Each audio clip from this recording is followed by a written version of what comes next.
Good afternoon, everyone. Welcome to our program on nutrition, presented by our special guest, Marsha Fenwick, this afternoon. Marsha is a sought-after nutritionist and practitioner with over 30 years of experience in both conventional and natural healthcare.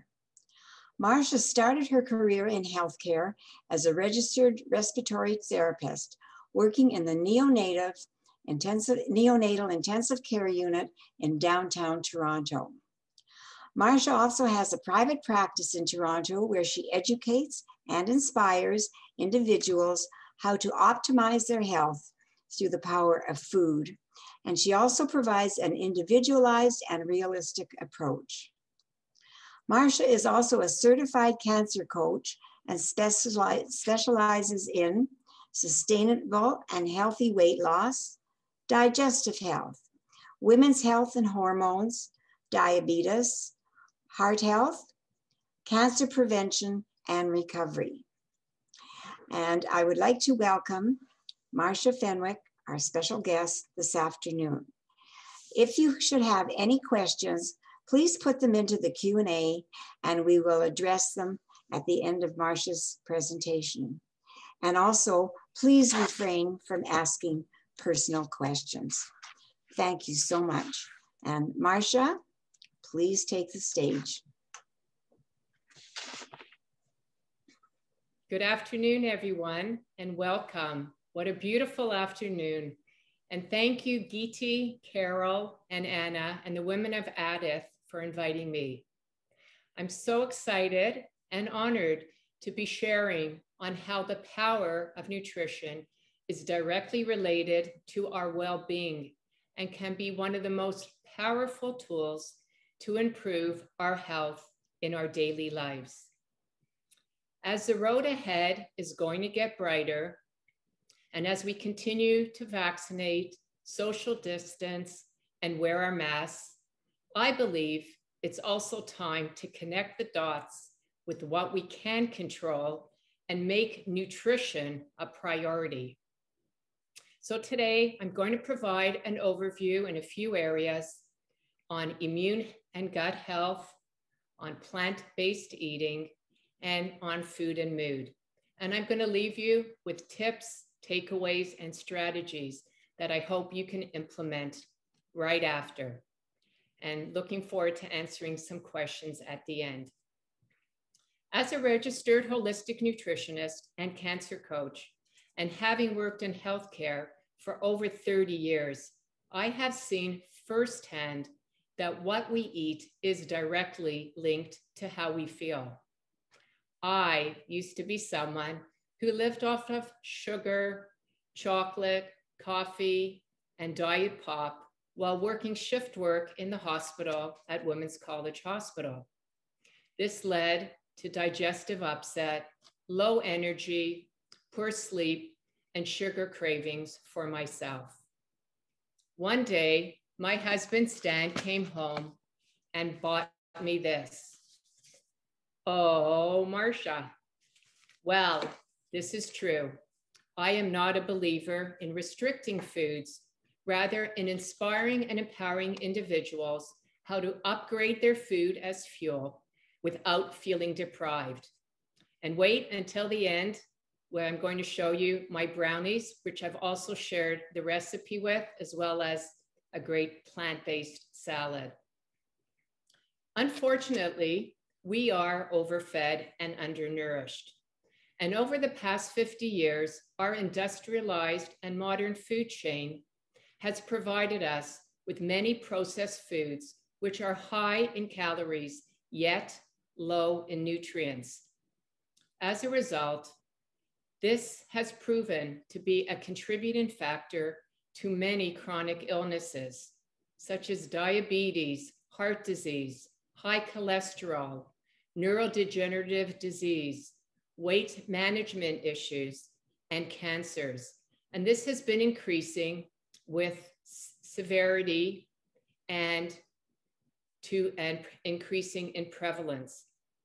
These illnesses share the common feature of inflammation, of which some of us say we are in the era of inflammaging.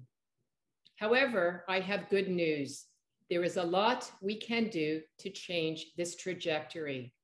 And this starts by reframing food as calories to food as fuel and focusing on food quality. And this starts by taking control of what we put at the end of our spoon and fork. So get your pens and papers ready. I have lots of information to share, and I'm going to start with my first 5 tips.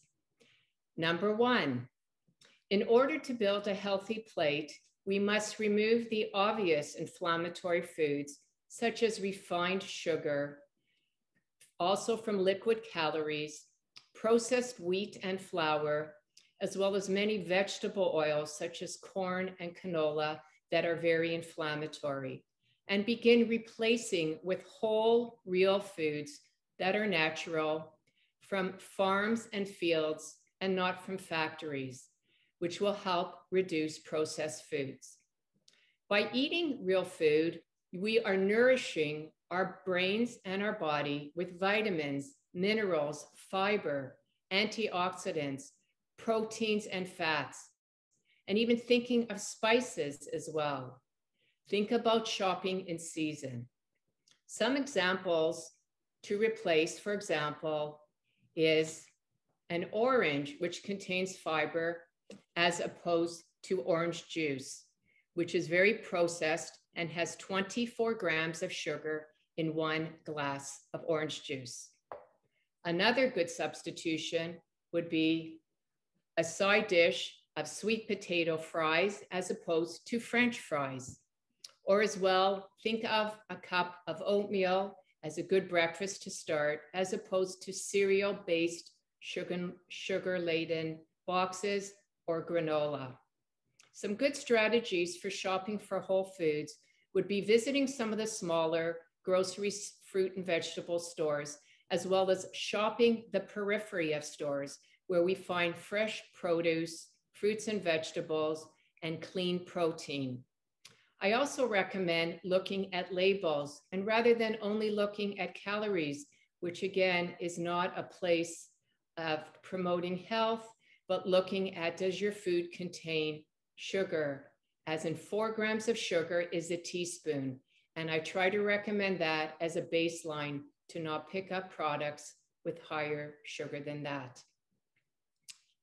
Also, as well, a good website is called the Environmental Working Group, which provides lots of great information on produce and vegetables that are in season and what we should perhaps consider to buy organic as opposed to not. So tip number 1, eat real whole foods. Number 2, there is much research and science-based evidence related to our digestive health, or as we refer to our gut, and our immune system and microbiome. Did you know that 75% of our immune system resides in our gut? So introducing what we call fermented foods are some good options. For example, sauerkraut, kimchi, pickles, and cabbage. These are some of my favorite that I like to keep at home. This is great to make a raw salad or as well as in a cooked soup. Really great. Or as well, having some sauerkraut on hand is also really good. But I really recommend to start slow with these products, as they may take some time for your digestion to adjust, and think of them as a side dish or as a condiment. So think fermented foods. Tip number 3, many people are familiar with the term probiotic, while research is demonstrating the important role of prebiotic foods. These are associated with the modulation of our immune system and restoring gut health, as they contain what's called short chain fatty acids and fiber, which fuel our gut. Some of my favorite prebiotic foods to include are garlic, onions, radishes, leeks, asparagus, and think of broccoli steaks. These are all really great vegetables that can be made grilled on a sheet pan, as well as I've been recently making my omelets and quiches with leek as opposed to onion. I find they're easier to digest, a really sweet and yummy taste, and these are super foods as well for probiotic benefits. Again, go slow with some of these gradual changes, and when introducing them, since they're high in fiber, I suggest eating them cooked, steamed, or sauteed, as opposed to eating them raw. Tip number 4. While many of you may have heard the term eat the rainbow, which I often refer to with my clients, I'm not referring to Skittles. Rather than filling your plate with multicolored vegetables, which is due to the different colors and chemical compounds, which are called phytonutrients, as well as they contain antioxidants. Eating a rainbow-filled plate with fruits and vegetables is associated with a decreased risk of many chronic illnesses, specifically colon cancer, as well as reducing cholesterol due to the fiber content. What is also very beneficial is to rotate and diversify your vegetables, because we know it is the synergistic effect of all the different chemical plant compounds in your vegetables that provide many benefits. So for example, if you're making a salad, one day might be romaine lettuce, one day might be an arugula or spinach. But again, keep in mind the rotation of vegetables if possible due to their benefits. One vegetable I haven't mentioned that isn't a lot of color is mushrooms. There again is a vegetable where there is so much research regarding brain health, cancer prevention, and immune modulation, the power of mushrooms because of what they contain. As well, one last thing regarding the rainbow and vegetables, another idea that I have been often substituting in my salads are what are called microgreens, or these are pea shoots. Again, I find these are a great addition to our salads as they add texture and they add taste. Some are lemony, some are nutty, but think about microgreens. So a new idea as well to add to your salads. Number 5, while there are many different dietary patterns out there, there is a consensus on plant-based eating, which is something I also emphasize to my clients. Plants-based eating are foods that are derived from plants, such as fruits, vegetables, nuts and seeds, beans, and legumes. And remember, it doesn't have to be all or nothing. Just start by introducing some of these foods during the week to your meals, as you will be starting to add in a lot of beneficial compounds, as again, they will be nourishing your body with all the vitamins and minerals, as well as plant-based eating has much research in the role of reducing inflammation. I recommend plant-based eating as well, not just because they contain macronutrients, such as protein, carbs, and fats, but also because some of these foods mentioned also contain micronutrients, such as magnesium, zinc, vitamin B, and calcium. And we know that as we age, a lot of us become deficient in micronutrients. So by eating more plant-based eating, we will also be improving. A good place to start would be, for example, in a breakfast. These are some of my breakfast ideas that I enjoy that are plant-based. Number 1, think about a cup of oatmeal, overnight oats, or muesli, and think about adding in perhaps a tablespoon of flax seeds or hemp hearts, or you may have heard of chia seeds. These again are plant-based foods that are high in nutrients, fiber, omega-3, and again, just amp up the nutrient density of your meals. Another good option for a breakfast might be a smoothie or a smoothie bowl. Some people like to drink in the morning, or some people prefer to eat, which is where the smoothie bowl can also come in handy. Number 3, perhaps if you enjoy toast, think about spreading or mashing what's called avocado and sprinkling as well some hemp hearts. So avocado toast is another great breakfast that many of you may have been hearing about. Another few ways to get in plant-based eating is to aim for what's called a meatless Monday. You may have heard that term, where choosing one night of the week, a real focus on making it meatless. Any day works. Another suggestion would be growing some herbs or spices. I know that is my goal this summer, is to buy some seeds and build some plants and enjoy a new garden. And number 4, just thinking in general, how to include plant-based eating would be some soups, stews, stir fries, salads, and a new favorite of mine is called sheet pan meals. That's where you take a cookie sheet and you put on your vegetables for grilling as well as some protein. And then really easy cleanup, one sheet, no mess, no fuss. So there's lots and lots of really great ideas for plant-based eating as well. Feel free to go onto my website to check out some more options.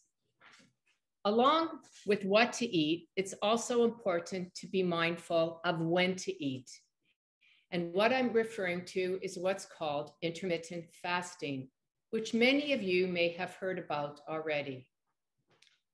Intermittent fasting refers to a strategy of periods of feeding, as in eating, and periods of fasting, where research has shown great benefits related to aging, longevity, reducing insulin levels for type 2 diabetes, improving brain health, and as well for some cancers. Some great books that I like that I've been reading over the years is Dr. Jason Fung, which some of you may have heard about, who's been practicing for many years using intermittent fasting. And he's been using this a lot to help many individuals as well, specifically with type 2 diabetes. By intermittent fasting, this gives our digestion a break and also induces what's called autophagy for cell cleanup and renewal, as well as specifically reducing insulin levels, which help reduce inflammation. Now, intermittent fasting is a very complex topic and is not meant for everyone, and definitely needs to be individualized and discussed with your practitioner. I do recommend, though, to many clients to start by refraining to eat after dinner until late, for example, in the morning. So that would be a period of, let's say, 7:30 at night till possibly 10:30 or 11 in the morning, which would be a period of about a 14 to 16 hour break. This would be a good place to start, as there are many different approaches to intermittent fasting. I do like one that is called time-restricted eating, and that is where you pick a period of time, let's say 12 to 7 or 11 to 6, where you do choose to eat your 2 or 3 meals. However, it is really important as to what you choose within that period, and when we are actually fasting, to make sure to hydrate yourself well with liquids and broths. But as I said, it really needs to be individualized and is contraindicated for some people. So please speak with the practitioner. Which leads us to many people are struggling with after dinner eating, and specifically as well with food and mood. During this time of the pandemic, many people are struggling with enormous stress, anxiety, fatigue, lots of change, cravings, stress eating, over drinking, and continuous snacking. And I get it. We have been in this for a long haul, and you may have even heard of the term languishing, as the pandemic has taken a toll on so many and for so many reasons. However, these choices can have a negative impact on our energy, on our sleep, on our digestion, and on our mood and health.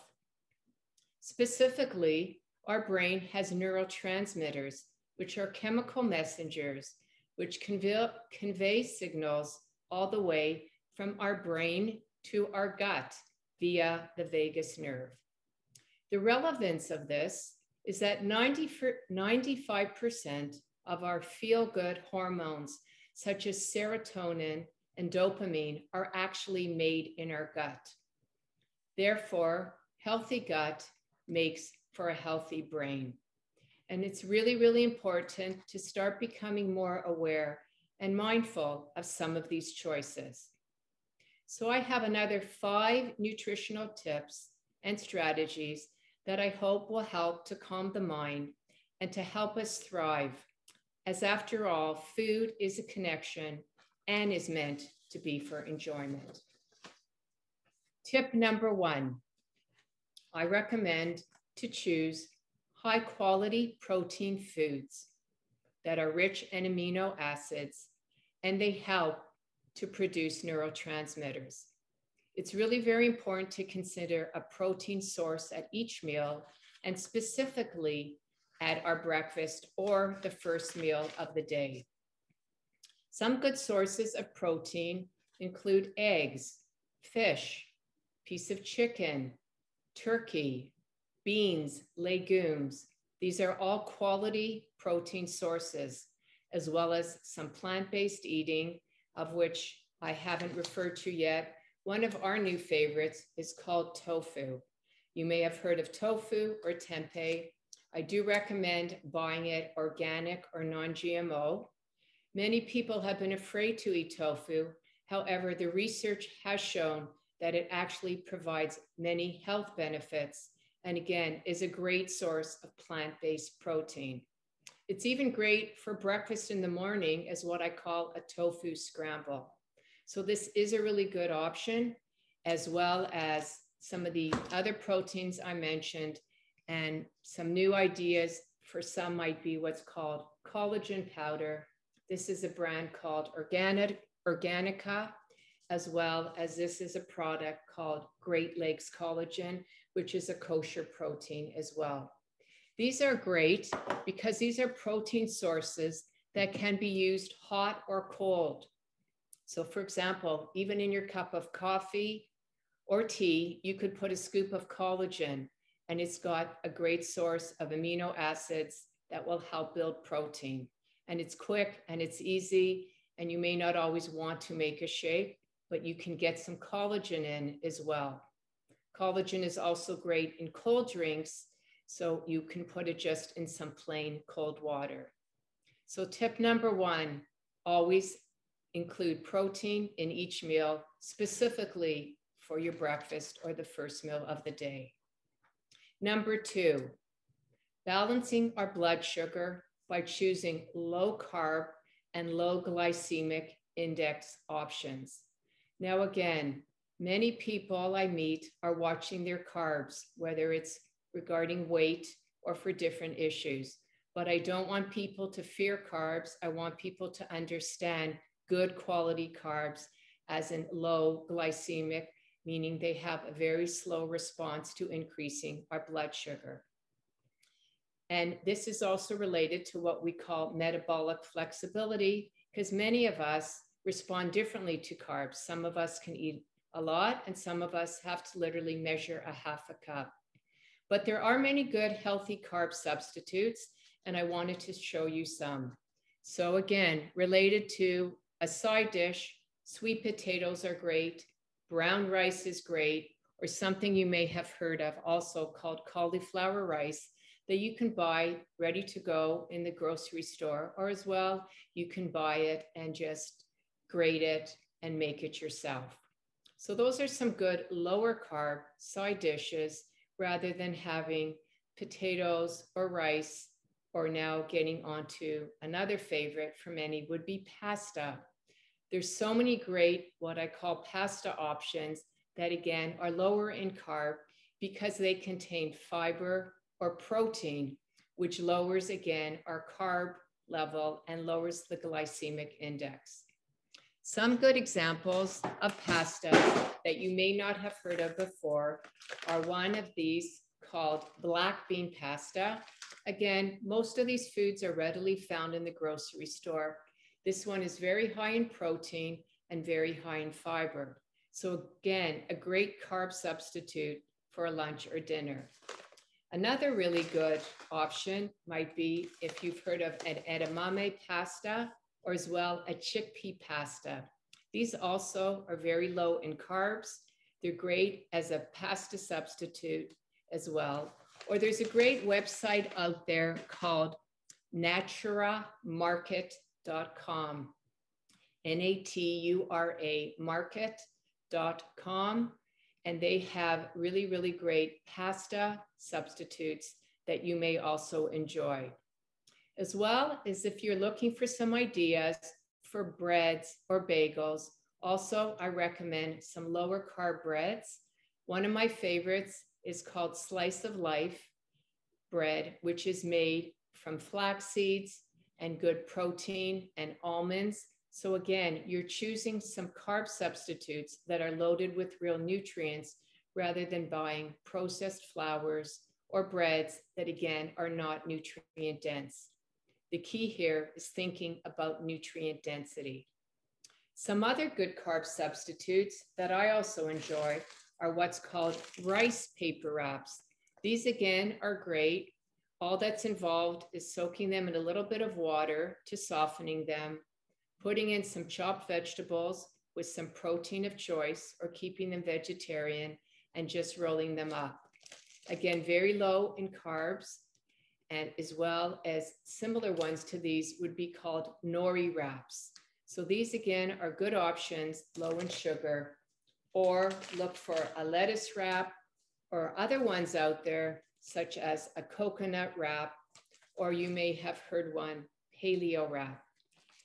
Don't be intimidated by these foods. I'm giving you lots of new options. And the truth is a lot of these are out there now in mainstream grocery stores. But I want you to consider carbohydrates that we need to balance throughout the day for our mood, but do not fear carbs. Number 3, when we do reduce our carbs, what we need to consider is adding in healthy fats. Again, many of us have feared fats over the years, as this is what we've been told related to cholesterol and heart disease. However, there are many, many good fats. Some of these include good oils. So as I mentioned at the beginning, avoiding canola, sunflower, and safflower, as these are vegetable oils that go rancid and are basically artificial oils that remain in plastic jars that sit in the grocery store for years. We want to pick good quality oils such as olive oil, coconut oil, avocado oil, and as well, I like grapeseed oil for cooking. Some other options for healthy fats are nuts, seeds, walnuts, almonds, pumpkin seeds, or sunflower seeds. Again, the brain is made out of 60% fat, and in order to help our mood and to feel good throughout the day and for satiety, I highly recommend including good sources of fats. Another good source is olives. Some people have salty cravings or want to put them in a salad. Olives as well are a good source of good monounsaturated fat, as well as eggs, eating the yolk. Many of us have feared to eat the yolk. However, that is where there is a lot of great nutrients. So include your egg and your yolk in your meals, up to about 6 per week. Again, it really depends on the individual, but eat whole eggs.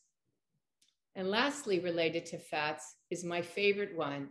I love to say to my clients, let's get smashed. SMASH stands for an acronym of healthy fish that are high in omega-3 and good sources of healthy fats. SMASH stands for sardines, mackerel, anchovies, salmon, and herring. And even if you can't find them fresh, there are many great sources in cans that are great to open up at lunch or a dinner. Here's a good one by Gold Seal called Wild Mackerel.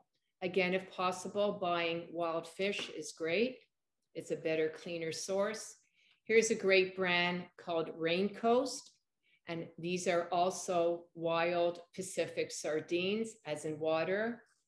And as well, another great brand of herring called Bar Harbor. And these are wild herring fillets. So please think of all these great healthy options.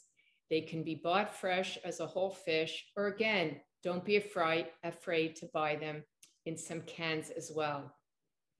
Now, I always say to my friends, you may not be able to sit right beside your friends and family after eating them, but they sure are good for your brain health. Tip number 4, we also need to be aware of hydration or dehydration throughout the day related to brain health and our mood.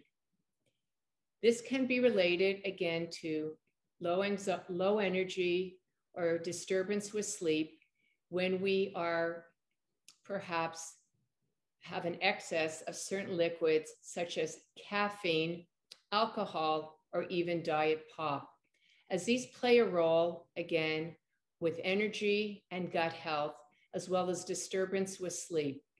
So I often just like to bring awareness as to where people are at this point of time and be aware of frequency of these kinds of beverages and as well as amount.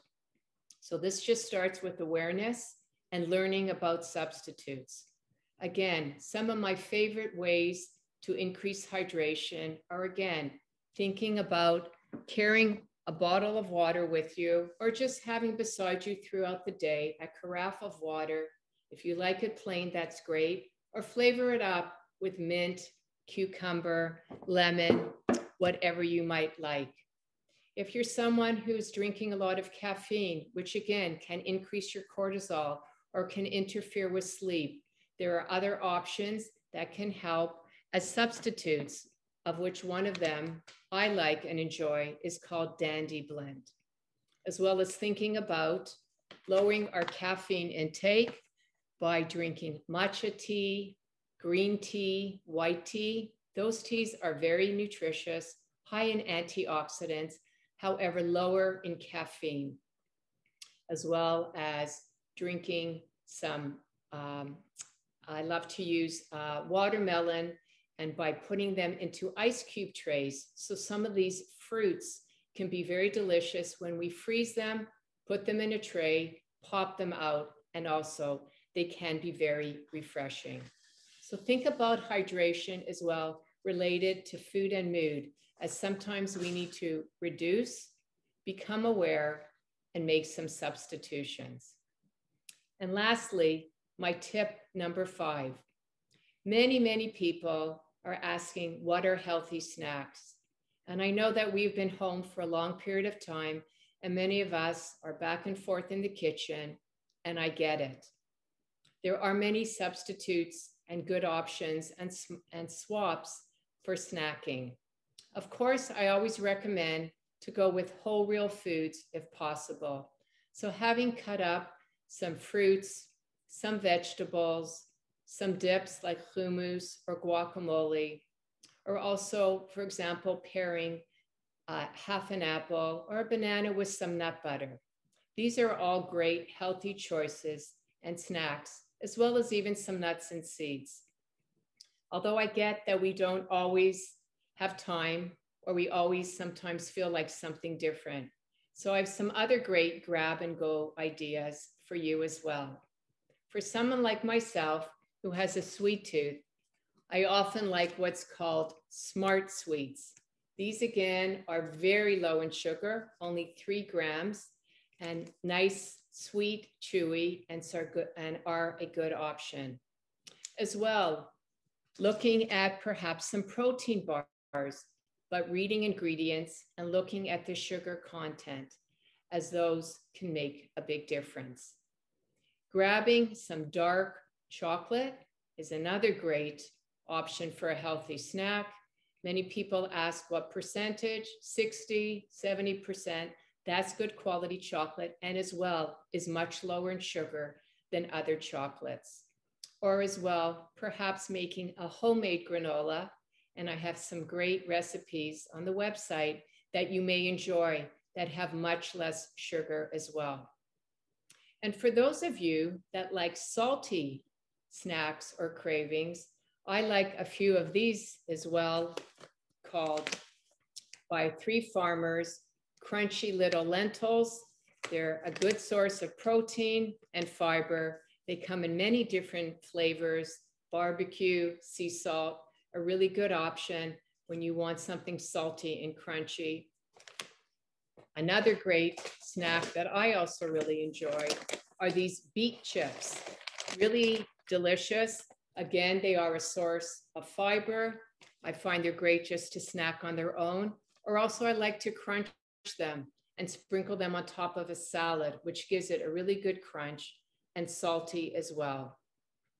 So these are some really, really good options that hopefully you can enjoy.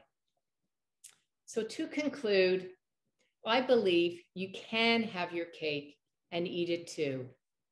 After all, food is about family, friends, and connection around the table, as I hope we will all really be able to get back to this soon. I do believe in what's called the 80-20 philosophy, where 80% of the time we try to make healthy choices as best as possible, and perhaps 20% of the time we have to go for our favorite foods and cravings. Life isn't meant to be lived without ever eating a piece of cake or babka, which is my husband's favorite, or a brownie. I have shared a brownie recipe with you, which I hope many of you have received. I actually made the brownies for today, just so you all can see. They're really, really delicious, but what's amazing is they're also nutritious, because I'm not sure if any of you have seen yet the ingredients that they are made from. No one would ever know that they're from black beans, specifically cacao powder, only half a cup of sugar, again, using good oil, which is grapeseed oil. And again, they're always, always a real hit. So as well, baking can be nutritious, healthy, by learning new swaps. I hope you will all enjoy this recipe, and I hope I have inspired you over the past period of time to take away 1 or 2 new ideas and start with your next meal. It's not about all or nothing. It's about starting to make new healthy choices and seeing how you feel. If you are looking for a personalized approach, please head over to my website or shoot me an email, and I would be happy to chat further. Thank you all for coming out on this beautiful afternoon. Thank you. Marsha, where do I start with all the questions? There are so many coming in, and all good ones. One of the first questions was, what can a person do if onions and garlic give them terrible gas? Okay, that's a great question, and many people tell me this. This is where I like the use of leeks, I have to be honest, because they can be hard to digest. They're called FODMAPs. So with some people, again, depending on their gut health and depending on their sensitivity, they may not be able to digest it. So I like to suggest substitutions or eliminating them for a period of a few weeks until your digestion settles down. And then sometimes you can reintroduce. But sometimes you just need to remove them from your diet and coming up with substitutes, which, as I mentioned, there's many, many out there. Another question was in reference to soy proteins and the concern about breast cancer. Again, a really, really great question. And many people are concerned about it. However, as a cancer coach and really following the research, we do now know that those fears of, again, the soy is more related to processed soy. So in other words, you need to know what kind of soy you're buying, not in processed. So that is where I do recommend having 1 serving of soy a week for many women, particularly. They do help with hormones, hot flashes, and have a lot of what we know beneficial effects due to the plant phytoestrogens. So as I mentioned, I specifically like the brand Wildwood because it's organic, non-GMO, and is a whole food. So my comment is, again, not to fear soy, but rather understanding the food quality that you're buying. And again, the research is not linking it to cancer. There is 1 or 2 breast cancers, as I work with that do need to be extra cautious. But again, this is a very, very small percentage of people. Thank you. What oil do you use for baking? Great question. Again, I generally use grapeseed oil, which is what's in that brownie recipe. I find it works really well. It's neutral in flavor. And again, it's a good choice. Okay, what about, you recommended about 6 eggs a week. What about for people that have high cholesterol? You know what, I often get this question, and even the number 6 is very much a general guide and rule of thumb. We do know now as well that eggs are not the source to increase cholesterol or heart disease. That has been debunked a long time ago, where we've been told that that is the cause. So again, I am recommending eggs as they're a good source of protein, as well as the yolk. That's a good source of fat. So generally, unless you fall into the genetic component of high cholesterol, which is a long word called hypercholesterolemia, I can't even pronounce it. It's generally something, again, we don't need to fear. So I'm giving a guide of roughly 60 eggs a week, unless there's a real concern. Thank you. And actually, here's a question that someone else asked, but I was interested in. You didn't discuss dairy at all. Is it important to have some of the fat and dairy products? And what's your comment in that area? Okay. That's a great question, Carol. And I think that's where there's a lot of different opinions out there. Again, as a cancer coach and someone who does promote more plant-based eating, again, as I said, it's not all or nothing. I'm not a big proponent of too much dairy. Again, it's about eating quality dairy. So in other words, if you're going to eat dairy, don't eat low fat, eat the fat in the dairy. And again, choosing good cheeses like feta and goat. Many people generally, I also find, just can't digest it well. So I keep dairy recommendations at a minimal amount, or again, good quality sources. I do find there's lots of options with, nut and dairy milks. It's a great point. Coconut yogurt is another good option if you're going to be eliminating dairy. So I really believe in keeping dairy to a small amount, and as well, quality meaning organic. I believe there's a lot of hormones and antibiotics and inflammatory concerns in too much dairy. And we know if we eat too much, it increases what's called IGF-1, which is an inflammatory parameter and can be related to prostate and certain cancers. So keep it at a minimum and choose a good source. Okay, good. Thank you. And here's another interesting question. Oh, they're all interesting. Is there a downside to drinking carbonated soda water, such as Perrier or White Rock soda? This person says they have no salt, no sugar, and they satisfy her cravings. I love the questions, and they're all great. Again, I don't have a real concern with carbonated water. Again, like you said, if they're low in sodium, there's no sugar. It can be a good option or substitute for people who are trying to get off of pop.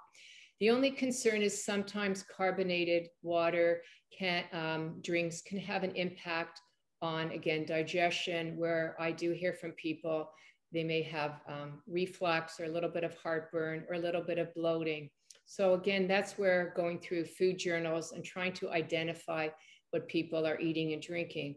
But if this person is not experiencing any problems, there's nothing wrong with some carbonated drinks.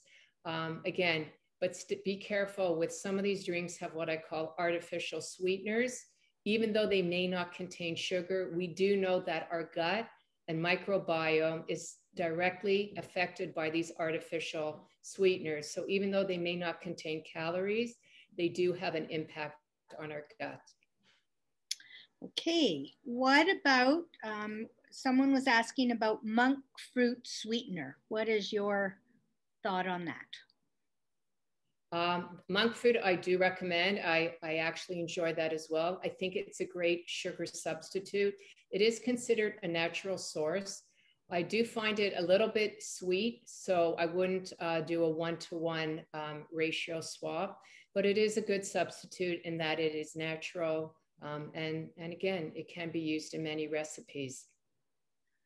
And other than magnesium supplements, this might be a medical question, but I'll ask it anyway.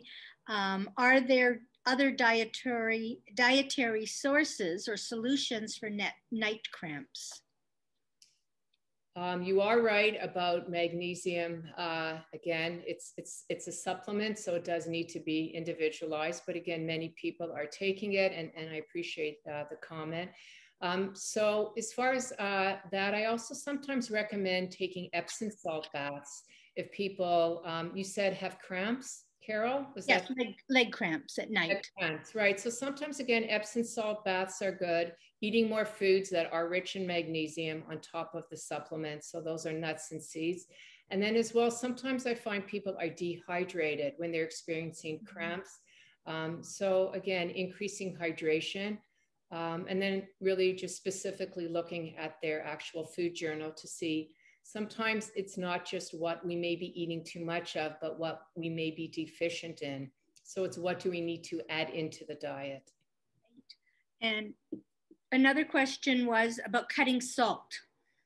Is that something that you look for on those labels and so forth? I think many of us are. I know I was with my father's heart condition, very attuned to looking for that salt. Well, I think the point related to salt is it's gotten a bad rap in that we shouldn't eat salt.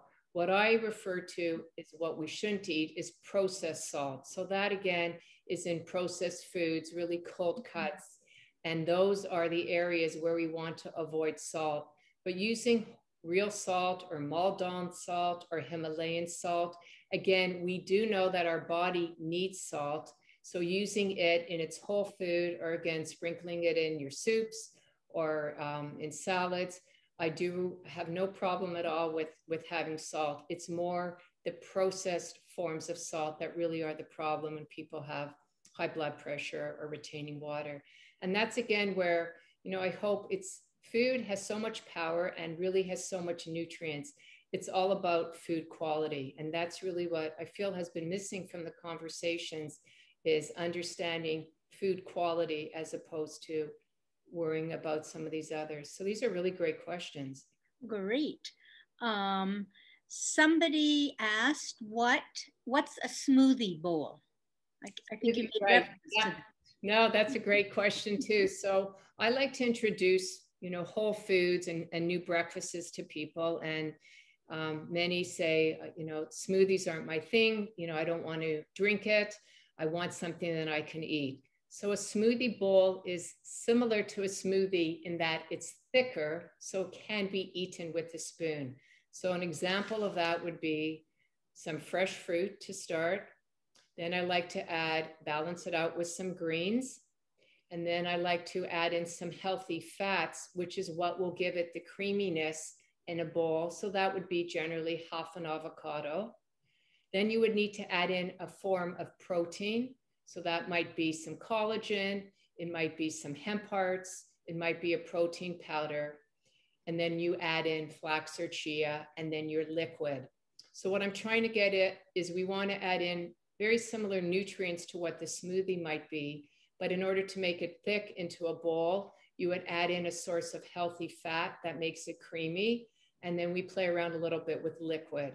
But it's really doable. There's an acai bowl that you may have seen, or again, making your homemade bowl, again, can be done.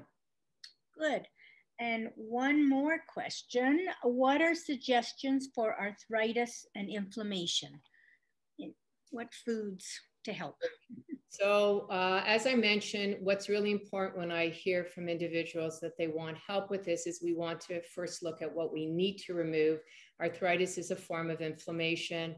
I have really seen great dramatic results with individuals when they reduce their sugar intake, they reduce their animal protein and saturated fat, and again, adding in the right kind of foods, and that's for more omega-3 fats, such as nuts, seeds, avocados, so foods that are anti-inflammatory. And then again, I haven't really had much time to speak about spices, so things like turmeric and garlic and ginger. There's also a lot of spices that we know are anti-inflammatory. You can boil those up into a pot and make a cup of tea. I have it on my website. It's a ginger, turmeric, cinnamon, basically concoction that is a good drink of tea. So again, fatty fish that I mentioned, the smash, eating more of those. So more fatty foods, more anti-inflammatory spices, and really, really reducing sugar and saturated fat, and going more plant-based. And one last question, where do you shop? A great question. I really enjoy shopping throughout the city. Through the pandemic, I really learned to do a little bit more online shopping, but I've really learned to go to these small fruit and vegetable stores, again, just because they weren't crowded. And I find that's where, again, trying to avoid these aisles that aren't necessary with processed foods, shopping on these smaller stores. I do like a favorite health food store, which I guess a shout out, I like Ambrosia on Avenue Road.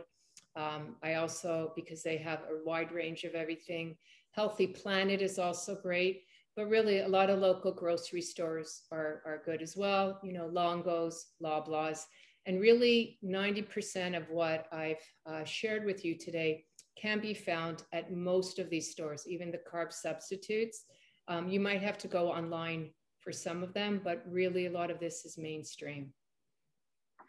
Marsha, thank you so much. Your explanations were clear and precise, easy to follow, easy to understand. So many good ideas and tips. I call it the 5 + 3 + 5 + 5, because those are the categories, the numbers in the various categories. I think following this, the women of Adath are going to be the healthiest sisterhood in town. Yes. So I thank you again. Lots of wonderful comments in the Q&A section, people thanking you and clearly following you. I made all kinds of notes while you were talking, and I actually look forward to looking at the recording again, because sometimes I got 3 of the things in the list, but not the 4th one. So I'm going to go back and look at it. And we're always trying to improve and to stay healthy. And you've given us things to do and the whys. And I know for me and for many others, that stays with us more because there's a reason for it. It's not just, what to do. So I thank you so much. So informative. Your contact information is on our website. So if anybody wants to contact you directly, I know that's okay with you.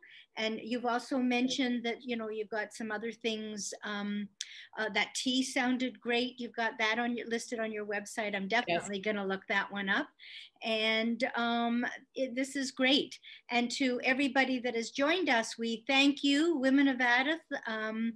This was another wonderful program. We've just had, you know, they just keep getting better and better. And if anybody out there has any ideas or suggestions, please send them on, and please contact us, because we'd love to work with you and keep these great programs going. So once again, Marsha, thank you so much. Thank you. It's been a pleasure, and enjoy this gorgeous day today. Yes. Thank you. Stay well. Bye-bye.